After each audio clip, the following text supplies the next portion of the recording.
Ian, thanks so much for speaking to me. First off, what was your reaction to the draw?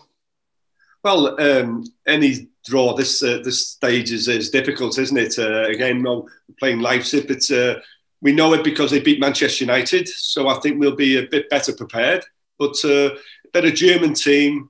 No, they're third in the league. They've only lost one game in the Bundesliga so far, so it's going to be a very difficult game because when they played Manchester United, it was two different games. At Manchester United, where Manchester United were really good, so Leipzig knew they had to beat Manchester at home, and they put it right. They got it right. So and this knockout stage will be even more difficult. So they know what they have to do now. Liverpool and RB Leipzig are both high energy attacking teams. Do you think the fans can expect an entertaining match? Yes, 100%. Leipzig's manager, he's very similar to Jurgen, isn't he? He's very up and young coming. They like to press from the front. So I think it's going to be by intensity. And I think it's going to be, one hell of a game. Liverpool were winners in 2019, and it's largely the same squad. How hungry do you sense this team is to be multiple winners and be up there with the real legends of the Champions League?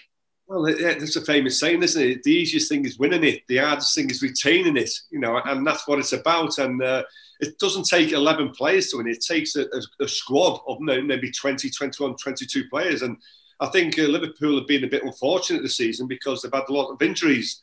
But they're still coping. But with the injuries, that means the younger generation has a chance to see what they can do.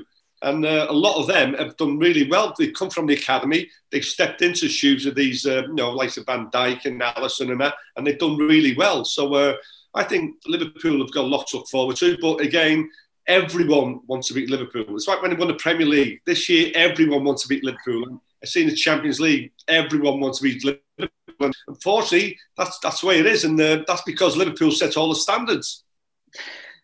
RB Leipzig navigated a very tough group with wins against PSG and Man United.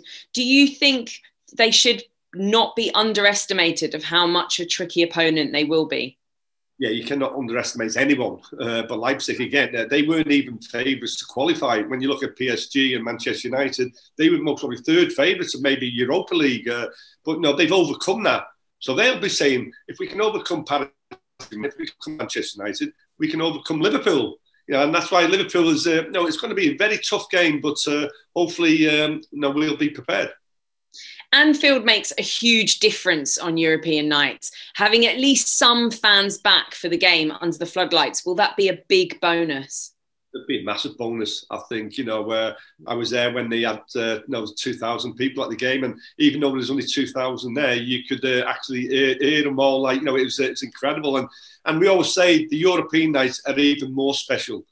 Now, I've seen some incredible atmosphere at the European nights, and I think you're right. I think it's the evening game. It's a midweek game. I think the fans come, and I think they sing even louder in the European games. And I think it'd be exactly the same when they come to Anfield.